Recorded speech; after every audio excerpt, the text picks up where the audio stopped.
ये कहानी है अमृतपुर नाम के एक छोटे से शहर की, जहाँ श्रीवास्तव नाम का एक परिवार रहता है। और ये है रवि, जिसका इस शहर में वाटर प्यूरिफायर का प्लांट होता है। और शहर में कई जगह रवि अपने पानी की कैन सप्लाई करता है।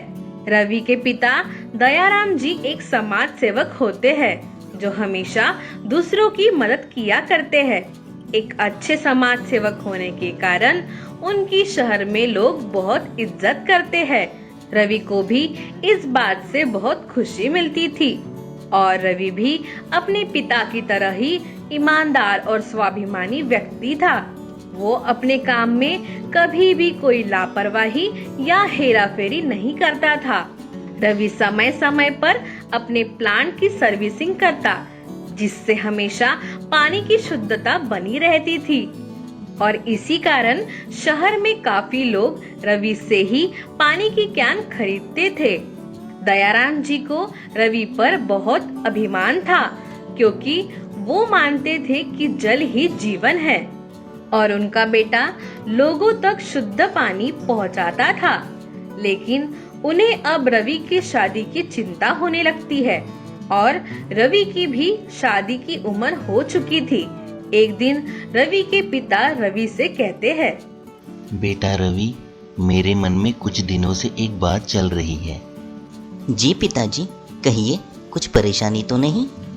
नहीं बेटा, कुछ परेशानी नहीं, पर मैं सोच रहा हूँ क्यों ना तुम अब शादी कर लो। तुम्हारी माँ के देहांत के बाद इस घर को संभालना मुझे बहुत मुश्किल हो गया है। अब मेरी भी उम्र हो रही है, बहू आ जाए तो इस घर में फिर से रौनक वापस आ जाएगी। जी पिताजी, आप ठीक कह रहे हैं। मैं शादी करने के लिए तैयार हूँ। बेटा, मेरे नज़र में एक लड़की है, मेरे खास दोस्त दिग्विजय की सबसे बड़ी बेटी पूनम। शायद तुम भी उसे जानते हो। पिताजी, आप जिस किसी लड़की से मेरी शादी कराना चाहते हैं, मैं करने के लिए तैयार हूँ। रवि की ये बात सुनकर दयाराम जी बहुत खुश हो जाते हैं और जल्दी ही रवि की शादी पूनम से करा देते हैं। पूनम के आ जाने से घर में फिर से खुशी का माहौल लौट आता है। पूनम पूरे मन लगाकर अपने ससुर जी की सेवा करती है। रवि ये सब देखकर बहुत खुश रहता है। ऐसे ही कुछ दिन बीत जाते हैं।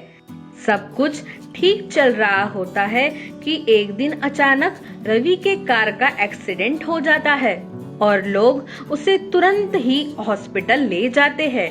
और रवि के घर वालों को इस बात की जानकारी दी जाती है। तब डॉक्टर दयाराम और पूनम से कहते हैं, दयाराम जी, अभी आपका बेटा खतरे से बाहर है, डरने की कोई बात नहीं। धन्यवाद डॉक्टर साहब। लेकिन डॉक्टर साहब, मेरा बेटा पूरी तरह ठीक तो हो जाएगा ना? जी दयाराम जी, मुझे उसी सिलसिले में आपसे बात करनी थी।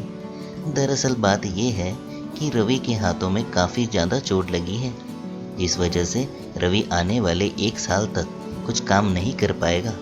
उसे अब सिर्फ आराम की ज़रूरत है।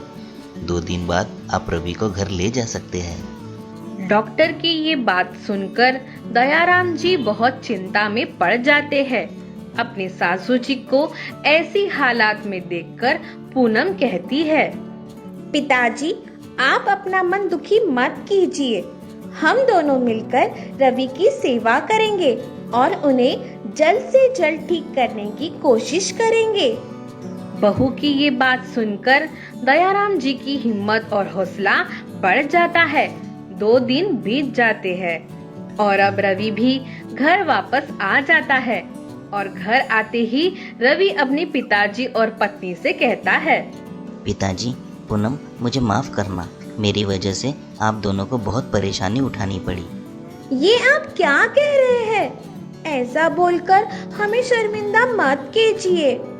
नहीं पूनम, एक मैं ही इस घर में कमाई करने वाला हूँ और आज मेरी इस हालत की वजह से इस घर को चलाना कैसे संभव है? आप बिल्कुल भी चिंता मत कीजिए। अगर आप चाहे तो मैं कुछ दिनों तक आपका कारोबार संभाल सकती हूँ, अगर पिताजी और आपकी मंजूरी हो तो। बेटी, तुम्हारी ये बात सुनकर मेरे पास तो शब्द ही नहीं रहे।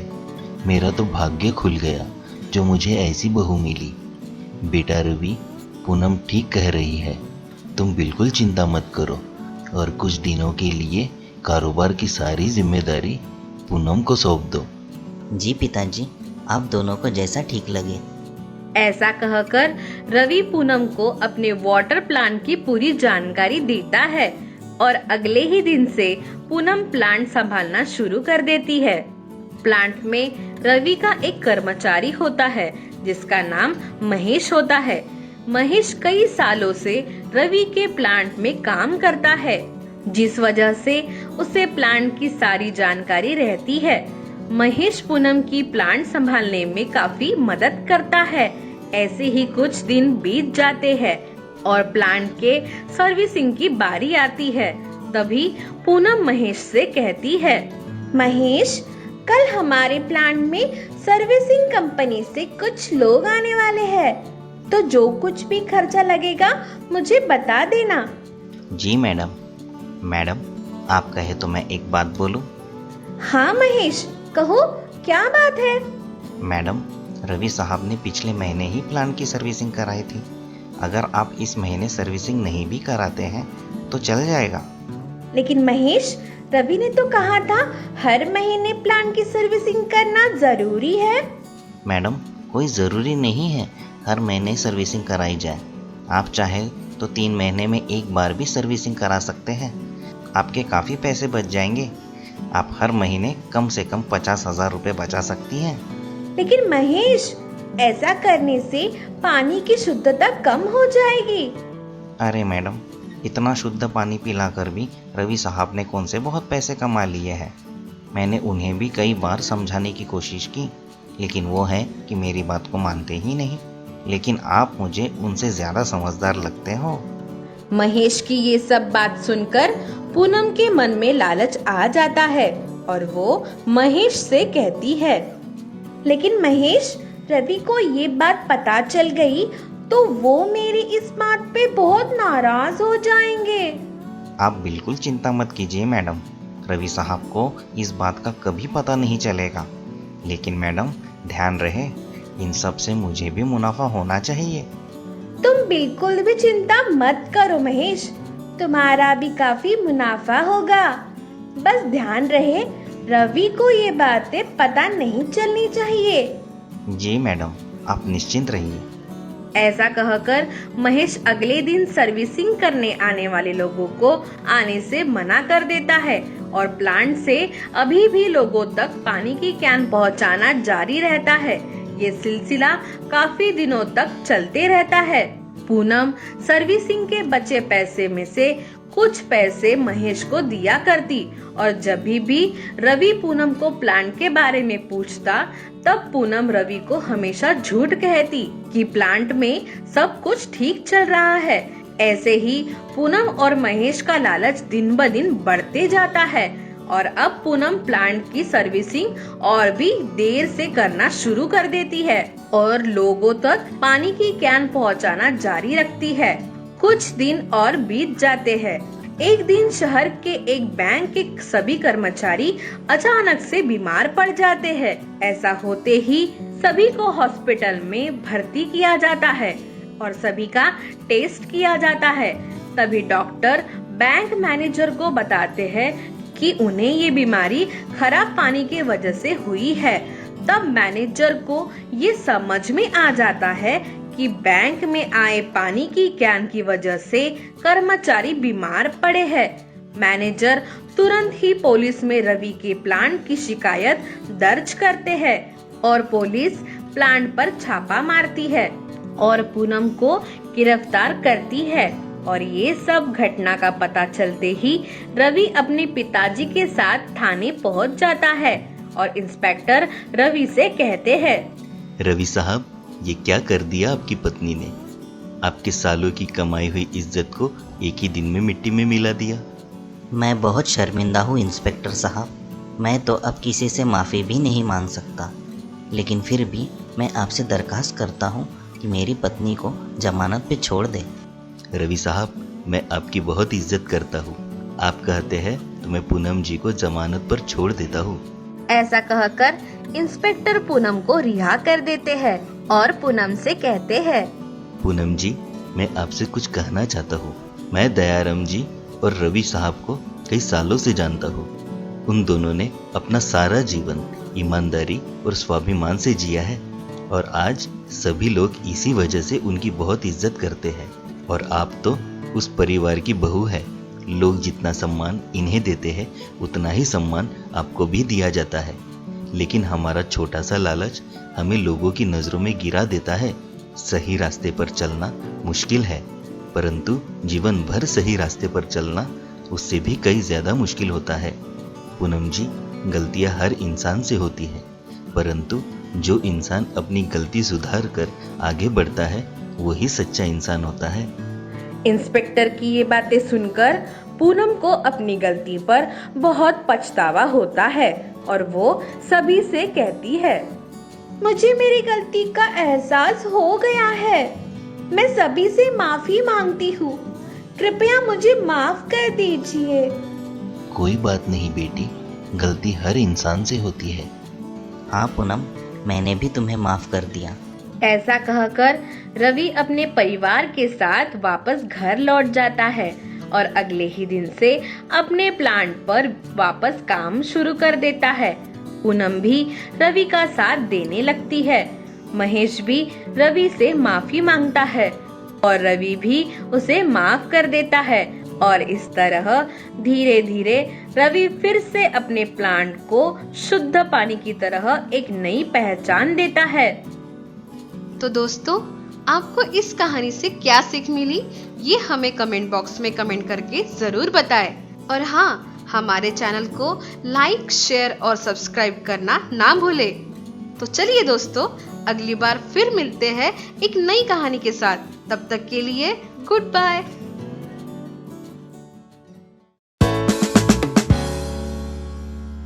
प्रिया और योगेश की शादी को 6 महीने हो चुके थे। कुछ दिन तक सब ठीक चल रहा था, लेकिन बाद में धीरे धीरे बात बिगड़ने लगी। प्रिया को अपनी सास का स्वभाव खटकने लगा। उसे अपनी सास का हर चीज पर रोकना टोकना अच्छा नहीं लगता था। सास थोड़ी पुराने ख्यालात की थी और प्रिया मॉडर्न जमाने की बहू। रोज दोनों का किसी न किसी बात पर झगड़ा होता।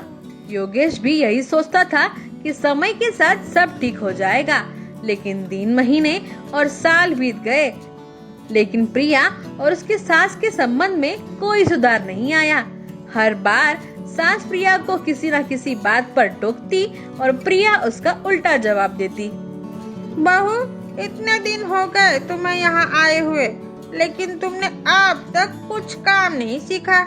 ऐसे ही चलता रहा तो आगे की घर गृहस्थी कैसी चलाओगी? हमारे जमाने में हम थोड़े से पैसे में पूरा घर चलाया करते थे, और तुम आजकल की लड़कियां तो हर चीज में बेहिसाब खर्चा करती हो। कहीं पे 2 पैसे बचाने की आदत तो है ही नहीं तुम में। देखिए माँ जी, आपका जमाना कुछ और था और आज का कुछ और है।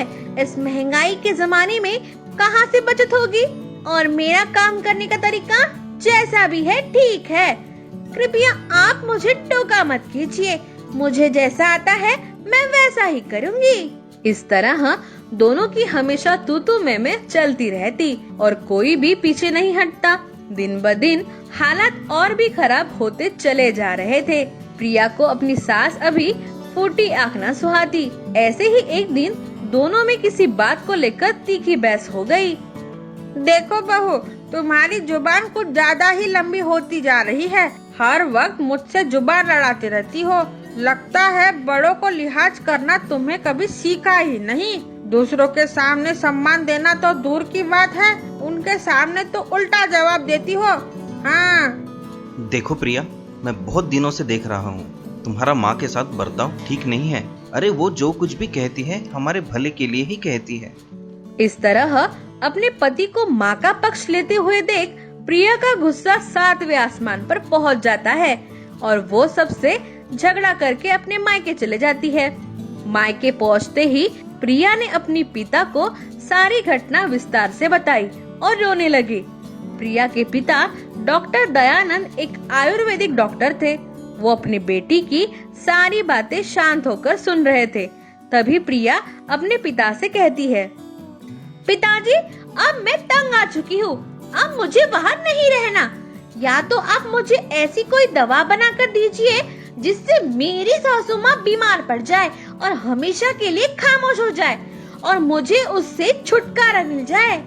डॉक्टर दयानंद अपनी बेटी की भावनाओं को समझ रहे थे और वो प्रिया को समझाते हुए कहने लगे, बेटी, मैं तुम्हारी बात समझ रहा हूँ, लेकिन इस समस्या का ये समाधान नहीं है और एक डॉक्टर होने के नाते मेरा फर्ज लोगों की जान बचाना है, ना कि उनकी जान लेना।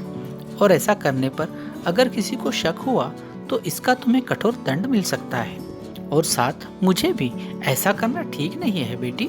नहीं पिताजी, अब पानी सर से ऊपर चला गया है। अब मुझे उनसे छुटकारा पाकर ही चैन मिलेगा। अगर आप सच में अपनी बेटी से प्यार करते हो तो आप मेरी मदद करोगे।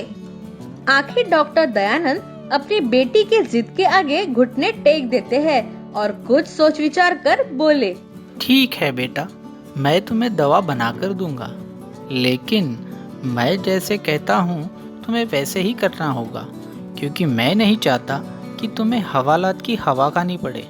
अच्छा, तो पिताजी मुझे क्या करना होगा?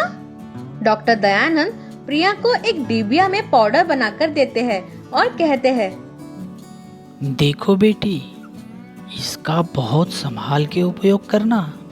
तुम्हारी सास को पूरा एक साथ मत खिला देना, रोज थोड़ा थोड़ा करके उनके भोजन में मिलाना। कम मात्रा के कारण वो धीरे धीरे बीमार पड़ती जाएगी और एक समय पर बहुत कमज़ोर हो जाएगी। 7 से 8 महीनों में तुम्हें उससे छुटकारा मिल जाएगा और ये बहुत स्वाभाविक लगेगा। तुम पर किसी को शक भी नहीं होगा। लेकिन बेटा, तुम्हें बहुत सावधानी बरतनी होगी। तुम्हारे पति को तुम पर बिल्कुल शक ना होने पाए, नहीं तो हमें जेल की हवा खानी पड़ सकती है। और आगे से तुम्हें अपनी सास के साथ बहुत अच्छा व्यवहार रखना होगा। उनसे कभी झगड़ा नहीं करना, हमेशा उनकी सेवा करना।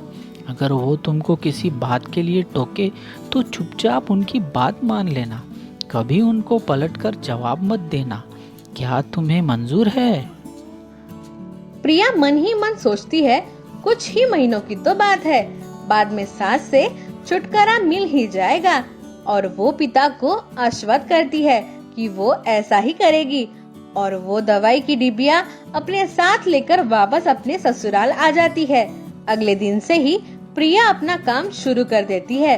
हर दिन वो अपनी सास को भोजन में थोड़ा थोड़ा पाउडर मिलाती है, खुद को पूरी तरह बदल देती है। अब वो सास के साथ बहुत अच्छे से रहने लगती है, कभी उनसे किसी बात पर बहस नहीं करती, कभी पलटकर जवाब नहीं देती। सास के डांटने पर मुस्कुराते हुए चुपचाप उनकी बातें सुन लेती है, उनकी पसंद नापसंद हर चीज का ख्याल रखती है और उनकी सेवा करती है। ऐसे ही कुछ दिन बीतते हैं और समय के साथ अब सास के स्वभाव में भी काफी बदलाव आ जाता है।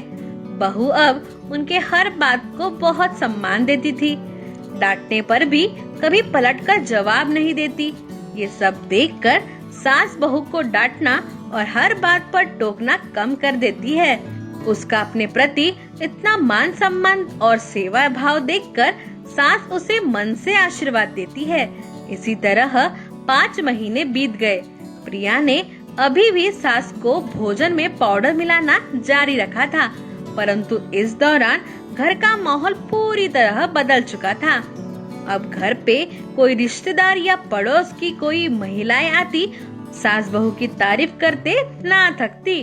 सास को प्रिया में अपनी बेटी दिखाई देने लगी थी और प्रिया को अपनी सास से माँ की ममता का अनुभव हो रहा था। जब कभी प्रिया के मन में ये ख्याल आता कि उसकी दवा के कारण कुछ महीनों में उसकी सास भगवान को प्यारी हो जाएगी, उसका मन अधैर्य हो जाता, उसे कचोटने लगता और एक दिन उसे रहा नहीं गया और वो अपने मायके पहुंच गई और अपने पिता से बोली, पिताजी, मुझे अब उस दवा को बेअसर करने के लिए कोई दवा बना दीजिए। अब मैंने अपना इरादा बदल दिया है। अब मैं अपनी सास को नहीं मारना चाहती। अब वो मुझे अपनी बेटी की तरह प्रेम करती है और मैं उन्हें खोना नहीं चाहती। अरे बिटिया, कैसी दवा, वो तो सिर्फ एक हाजमे का चूरन मात्र था।